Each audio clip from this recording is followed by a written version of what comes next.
तो hello guys, आप लोगों का स्वागत है हमारे beautiful the channel biology Gurukul में।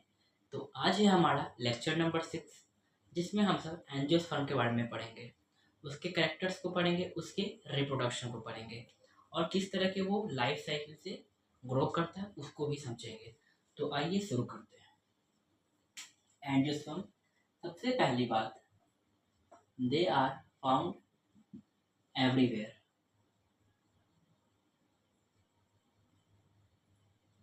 चाहे वो लैंड पर हो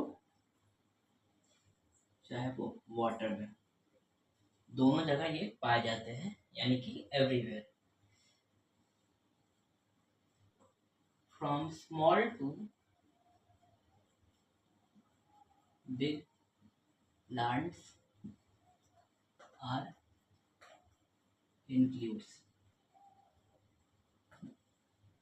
छोटे से लेकर बड़े प्लांट इसके अंदर आते हैं। हर एक तरह के प्लांट, जैसे कि अपने एनसीईआरटी में एग्जांपल दिया हुआ है वुल्फिया प्लांट। तो सबसे छोटा प्लांट होता है एंजियोस्पर्म का, और जो सबसे बड़ा है वो कौन है? इक्विलेप्टस, जो हाइट में लगभग 100 मीटर तक जा सकता है।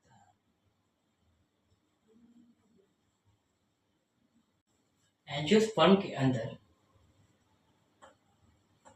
हर्ब्स, श्रब्स और ट्रीज आते हैं। जो एंजियोस्पर्म है उसको दो डिवीजन में बांटा गया है। पहला है मोनोकोटिलेडोन,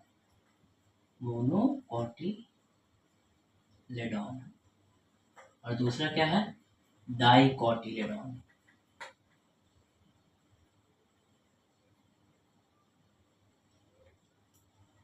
मोनोकोटिलेडोन ऐसा प्लांट्स होता है जिसके अंदर जो फ्रूट होता है उसके अंदर क्या होता है?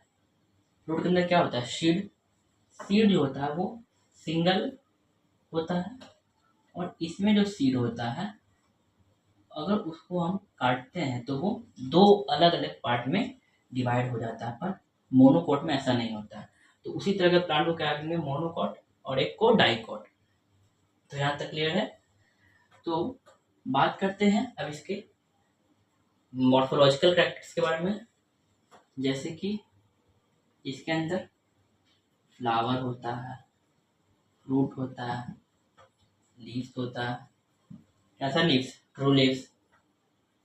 और रूट्स भी कैसा होगा? ट्रू रूट्स हो गया, और स्टेम। बेसिकली हम सबको इसी के बारे में पढ़ना है। ये सब तो क्या होता है? ट्रू होता है एंजियोस्पर्म में।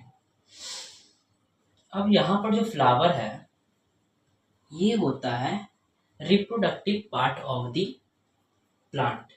फ्लावर क्या होता है? रिप्रोडक्टिव प्लांट पार्ट होता है, रिप्रोडक्टिव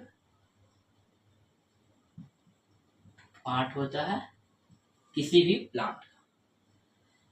अब फ्लावर के अंदर दो ऑर्गन्स आते हैं,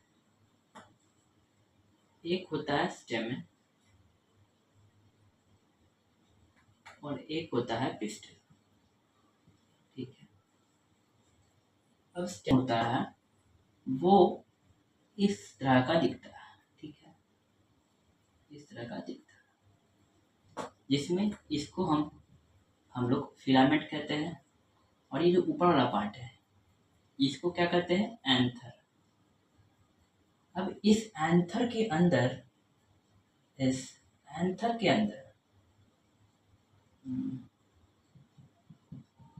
ये जो डॉट लाइक स्ट्रक्चर दिख रहा है वो क्या है? Pollen grains.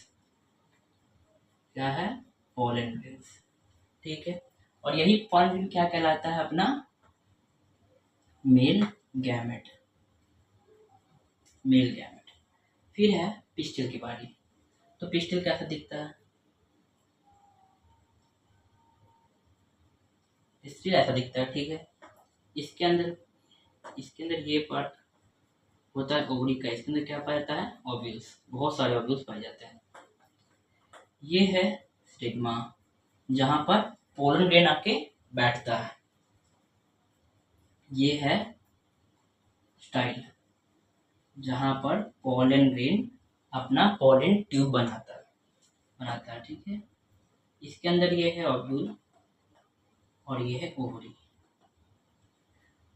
तो जो अपना मेन रिप्रोडक्टिव यूनिट है, यहाँ पर ये पोलन ग्रेन है और दूसरा है ये फीमेल का क्या, ओव्यूल। अब इस ओव्यूल को हम सब कहते हैं मेगास्पोरेंजियम। क्या कहते हैं इसको, मेगास्पोरेंजियम, साइंटिफिक वर्ड। क्या कहते हैं, मेगास्पोरेंजियम। और जो पोलन ग्रेन है उसको माइक्रोस्पोरेंजियम भी कह सकते हैं, माइक्रोस्पोरेंजियम भी कह सकते हैं, या फिर छोड़िए इसे माइक्रोस्पोर ही रहने देते हैं। क्यों, क्योंकि ये डॉट लाइक स्ट्रक्चर है इसीलिए। तो ये हो गया मेगास्पोरेंजियम। अब ये ओव्यूल जो है, ये मेगास्पोरेंजियम जो है, ये चला जाएगा, ये इसके पास क्या होता है, एक होता है मेगास्पोर मदर सेल। इसी के अंदर क्या होता है, ये है मेगास्पोर मदर सेल।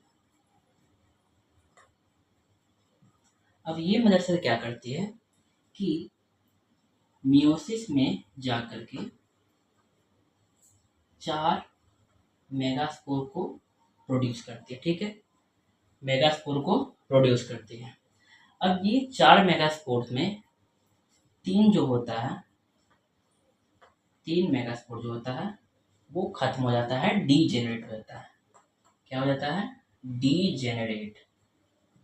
और जो लास्ट वाला होता है उसमें आगे क्या होता है, माइटोसिस होता है।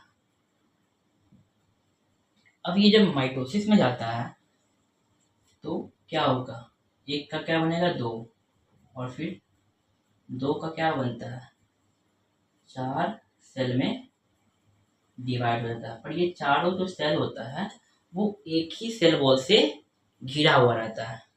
इसका मेन फीचर है कि जो चारों सेल है वो एक ही सेल वॉल से घिरा रहता है। और जब मैच्योर होता है तो एक कॉम्प्लेक्स स्ट्रक्चर बनाता है, जिसको हम लोग एम्ब्रियो सैक के नाम से जानते हैं। और यही एम्ब्रियो सैक फीमेल गैमेटोफाइट कहलाता है। क्या कहलाता है, फीमेल गैमेटोफाइट या फीमेल गैमेट। और मेल गैमेट क्या हो गया, पोलन ग्रेन्स। तो इसका स्ट्रक्चर बना देते हैं, कैसा होता है।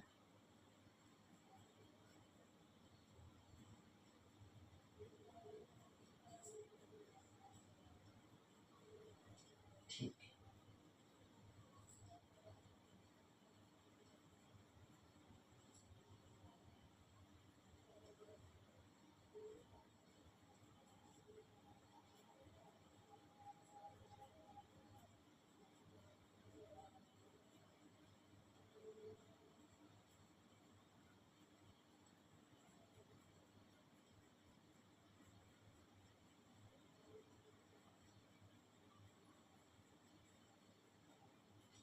ठीक।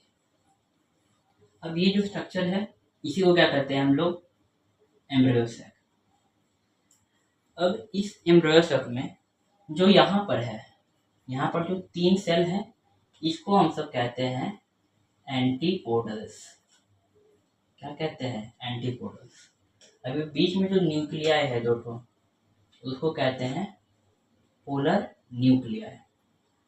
अब ये जो बीच में जो सेल है इसको कहते हैं एग सेल। और यहाँ पर 2 न्यूक्लियाई और हैं जिसके साथ वो सेल अटैच्ड है, उसको सिनर्गिड्स कहेंगे। और फाइनली यहाँ पर जो फिंगर लाइक स्ट्रक्चर है उसको हम सब क्या कहेंगे, फिम्ब्रे। क्या कहेंगे, फिलीफ्रॉम एपैरेटस। क्या कहेंगे, फिंगर लाइक स्ट्रक्चर को फिलीफ्रॉम एपैरेटस। क्या है, यहाँ पर जो 3 सेल है इसको कहेंगे एंटीपोडल सेल। यहाँ पर जो दो न्यूक्लियाई है उसको क्या कहेंगे, पोलर न्यूक्लियाई। बीच में जो सेल है एक सेल, और यहाँ पर जो दो अलग सेल है जहाँ से न्यूक्लिया जुड़ा हुआ है वो क्या है, सिनेर्गिड्स है। और यहाँ पर जो फिंगर लाइक स्ट्रक्चर है वो क्या कहलाता है, फिलीफॉर्म एपेरेटस। तो यही है पूरा स्ट्रक्चर एम्ब्रियो सैक का। अब देखते हैं इसमें रिप्रोडक्शन कैसे होता है। तो यहाँ पर जो पोलन ग्रेन है वो इधर जाकर के बैठ जाते हैं, और इस प्रोसेस को क्या कहते हैं, पॉलिनेशन। अब पॉलिनेशन हो गया तो ये अपना ट्यूब बनाएगा जिसमें वो ट्रांसफर होकर के जाए किसके पास, एम्ब्रियो सैक के पास, क्योंकि मैच्योर हो चुका है एव्यूल, ओव्यूल या फिर मेगास्पोरेंजियम। तो ये जब जाएगा तो पोलन ग्रेन आया पोलन ट्यूब के थ्रू, तो वो अपने साथ दो मेल गैमेट को लाया। पोलन ग्रेन के अंदर भी बहुत कॉम्प्लेक्सिटी है, तो डायरेक्ट उसी पे बात करते हैं कि दो मेल गैमेट है, ठीक है, दो मेल गैमेट आया। जो पहला वाला होगा, पहला male gamete fuse with egg cell. ये जो पहला वाला होगा पोलन ट्यूब, मतलब पोलन ग्रेन का जो पहला गैमेट होगा किससे फ्यूज करेगा, एग सेल से, और बनाएगा क्या, जायगोट। और इस प्रोसेस को कहेंगे सिंपली सिनगैमी, SYNGAMY। फिर जो दूसरा होगा वो वाला किससे करेगा, पोलर न्यूक्लियाई से जब वो फ्यूज करेगा, तो क्या बनाएगा,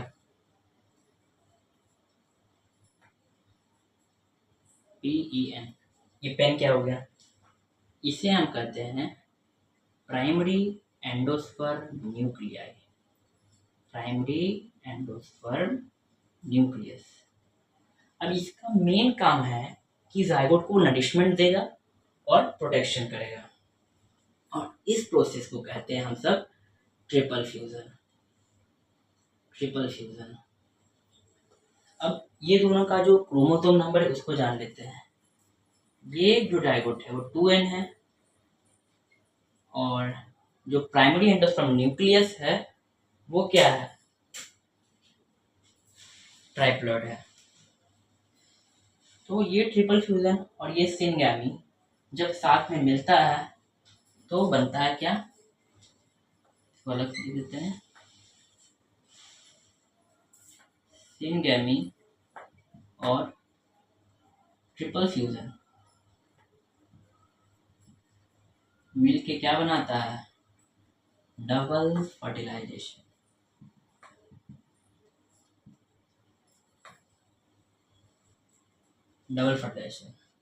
अब यूनिक फीचर अगर बात करें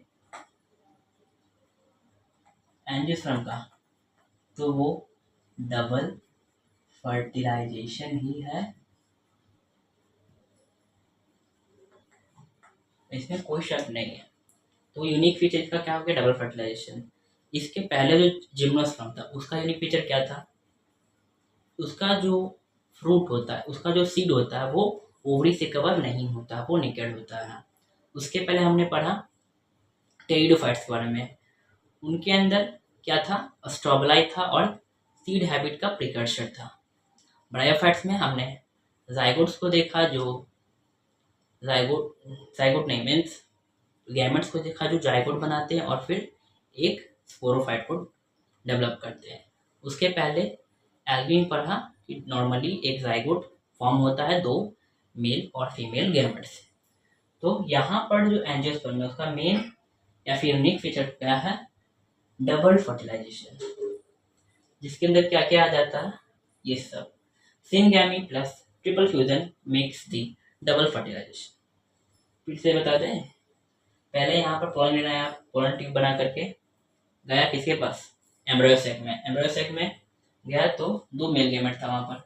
अब एक मेल गैमेट किससे फ्यूज किया, एक्सेल से जो फ्यूज किया तो उस प्रोसेस को क्या कहेंगे, सिंगैमी। और दूसरा वाला मेल गैमेट किसके साथ किया, पोलर न्यूक्लियस के साथ, पोलर न्यूक्लियर के साथ, तो क्या बन गया, पोलर प्राइमरी एंडोस्पर्म न्यूक्लियस। अब ये एंडोस्पर्म न्यूक्लियस जो है प्रोवाइड करेगा नरिशमेंट किसको, जाइगोट को।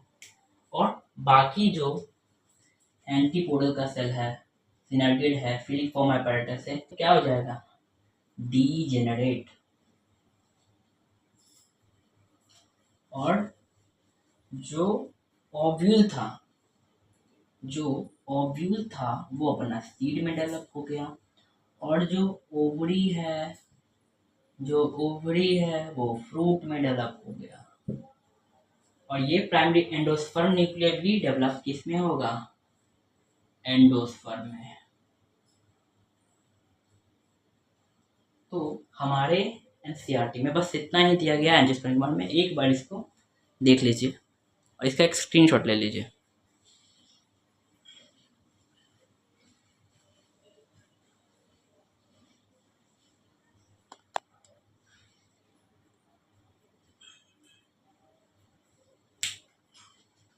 तो सब कुछ डन है, समझ में आ गया। और इसमें कुछ बचा तो नहीं है। अच्छा, ये क्या लिखा हुआ है, ये है 3N। 3N मीन्स ऐसा सेल जिसके पास 3 न्यूक्लियस हो। और जाइगोट को तो आप जानते हो क्या होता है, डिप्लॉयड होता है, यानी कि 2N का। और ये ट्रिपल फ्यूजन क्यों कराया, ट्रिपल फ्यूजन इसीलिए कराया क्योंकि इसमें तीन न्यूक्लियस इन्वॉल्व है। 2 किसका, पोलर न्यूक्लियस, और एक मेल गैमेट का, क्योंकि गैमेट के पास भी तो न्यूक्लियस होता है। तो चलिए अब आगे बढ़ते हैं नेक्स्ट लेक्चर की तरफ। तो तब तक के लिए गुड बाय, नमस्कार।